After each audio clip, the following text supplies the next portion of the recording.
Do you ever hear some of the things that we say here and go, yeah, right? Do you ever say, how could that be? How could love be my decision? How could what I'm seeing in the world be self-created? I didn't create that. I didn't have anything to do with that whatsoever. I don't know about you. Has anybody felt a tinge of fear this week? Has anybody felt a little bit confused? And I want to say something. This is not a political conversation. This is not contingent necessarily upon that, because if it weren't this, it would be something else. And it has been something else, many something else's. So if we do think that the state of our union, the state of the affairs that we're viewing and seeing in our world is really that different than it has been, I'm just going to ask you to suspend that thought and idea for a while. I'm going to invite you to bless everything, to send love, which is what that song was saying, to send love. That love is my decision. That peace is my decision. I'm going to invite you to pause when you feel fear. I'm going to invite you to pause and take a breath when you feel your heart beating faster, when you sense and feel a constriction of body and being. Because that's what fear does, folks. Fear literally constricts. It strangles life. It strangles life energy. It strangles love. Have you ever thought that you loved something so much that you kind of strangled it and controlled it and tried to make it be the way you thought it ought to be? That you killed whatever that was that you thought that you loved?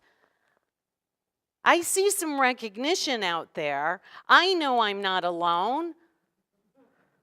Heck, driving over here, I was constricting on that wheel. You know? You can even feel it in how you grasp things. Have you ever found yourself just kind of going, oh my gosh, my hands are so tight, or my jaw is so tight? You know? Because we're constricted. That is an indicator that in some way our defenses are up and we are in fear. And I have to be honest with you, which I am all the time, most of the time, all the time is my goal, right? Because my goal is to be authentic. You know, do I slip? Of course, just like everybody. But my goal is to be really honest with you here. That in moments during this week, I felt fear and I felt a struggle and I felt threatened. And if I'm being completely honest, it's not like any other week, really. Some things might just be more in my face than otherwise.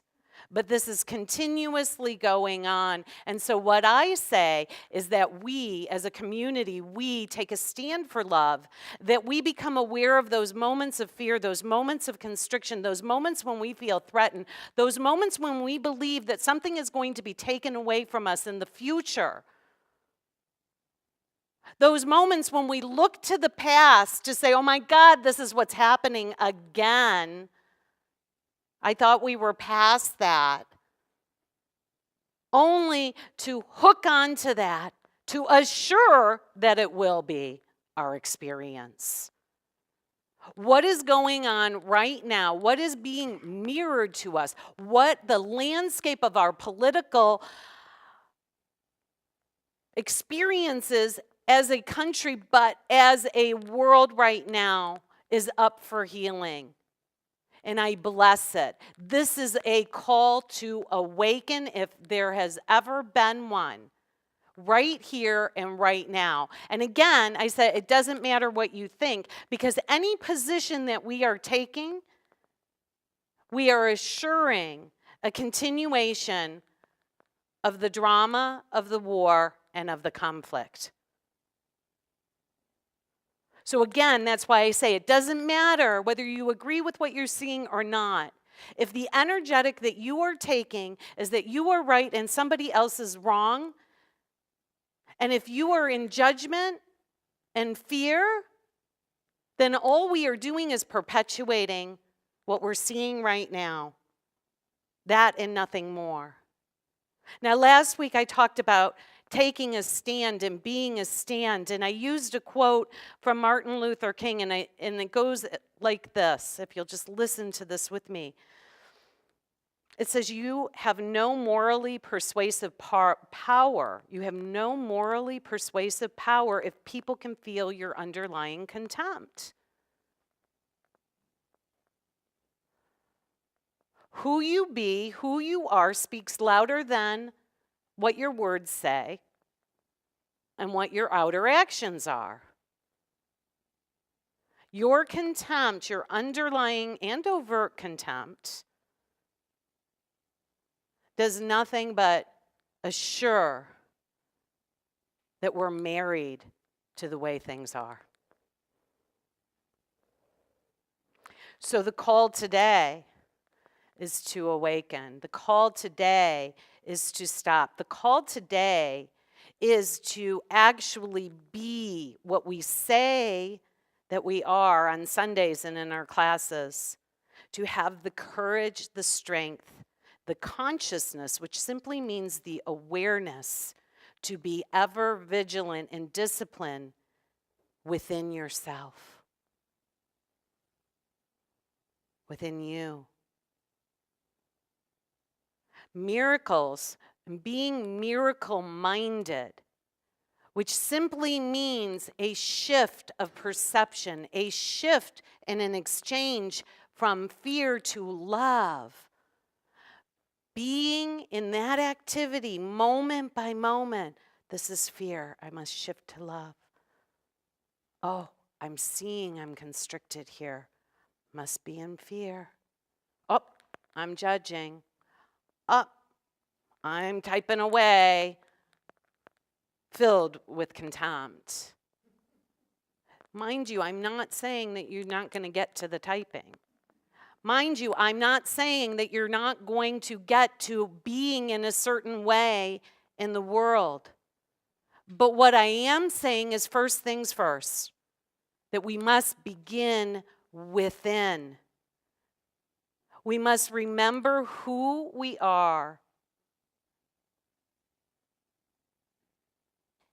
We say that we are beloved and holy children of God right here and right now, that we are created in God's image and likeness, which is like saying that we are created after the thought of God. And then we say that God is all that there is and that God is love. And then I've been asking you if that is all true, and I say that it is, then what are you? If God is all there is and God is love, then what are you? Yes. And created after the thought of God. The thought of God is creative. You are creative. We are creative. We are endowed with the ability to create. Hello, look at the world. You get to choose, though, from which you create.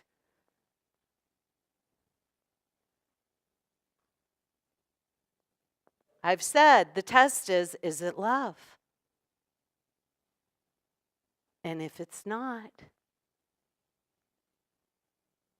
it ain't real. Well, you know what? It sure feels real to me.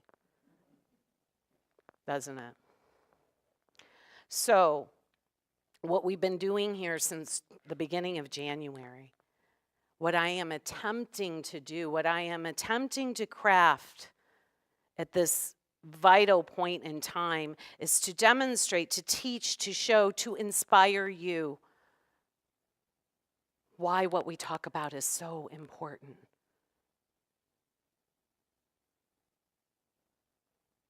It's embedded in everything.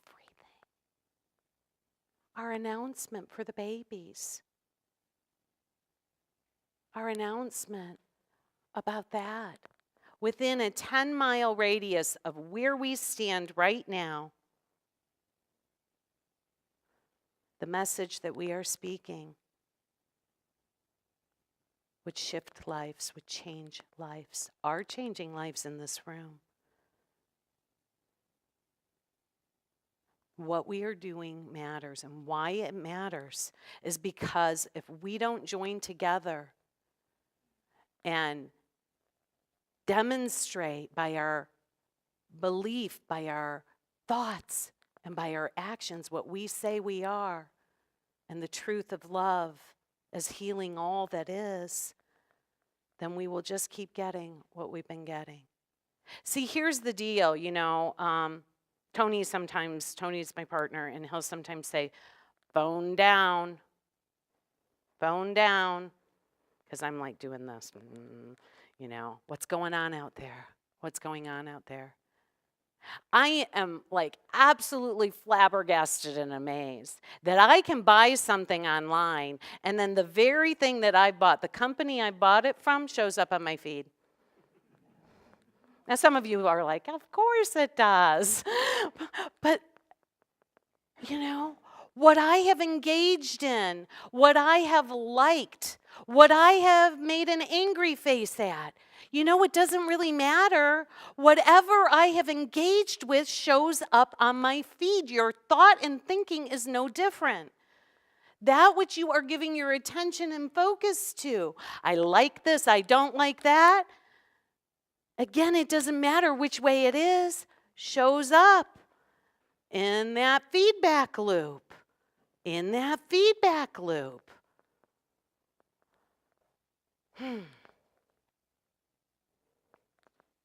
So there is a saying that says that faith without works is dead.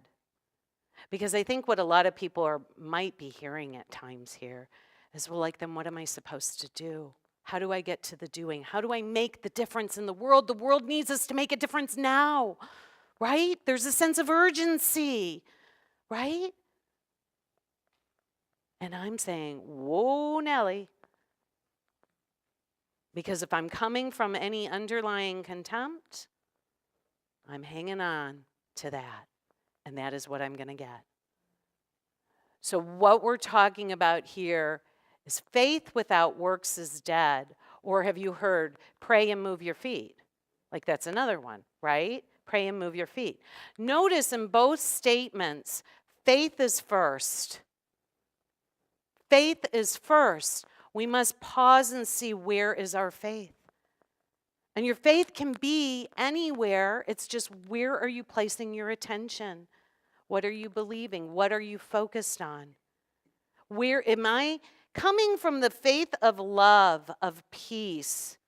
Or am I coming from faith of attack and separation and fear? Okay? Faith is first. Pray and move your feet. What's first? Pray. Pray first. Now, we've all been moving our feet and thought, oh boy, I should have prayed, right? I mean, happens a lot. You can pray anytime. But there's a point of the order here that prayer is the groundwork that we are laying for our conversations. Prayer is the groundwork. Prayer is the groundwork for being miracle ready, for being ready to shift from fear to love.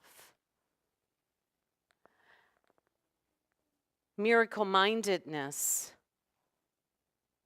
precedes mastery. And we talk a lot about mastery, but we must do first things first.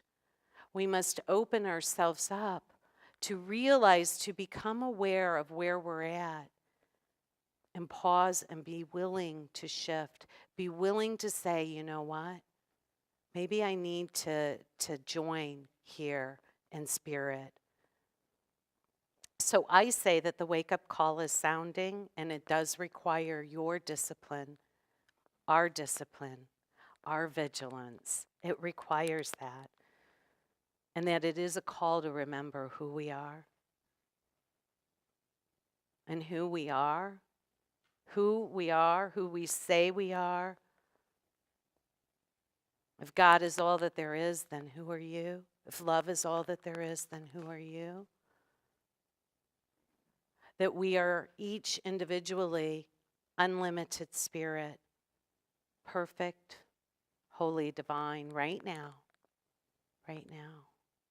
And then what we are, we say, in this community, we say that we are Christ, that we are God in expression and extension, that we're an individualized aspect of God. And that how we serve is that we join in this consciousness from this faith, in this prayerfulness, joined in spirit, joined with the awakened ones. Join in that aspect of mind that is within you. Right now, there is an aspect of mind within you, your right mind, the Holy Spirit that already knows perfect relationship with God and with all that is. And so our path to prayer has been beginning first with God and then joining in relationship in unity. That when and as we do that, folks, we're really making a new choice. And I say this is revolutionary. And I say the revolution happens within each and every one of us. It must happen there first. It must happen there first. Make a new choice. The choice your heart yearns to make for you, but that your mind is fighting. That when you choose unity over separation, you choose reality over illusion. You end opposition by choosing harmony. You end conflict by choosing peace.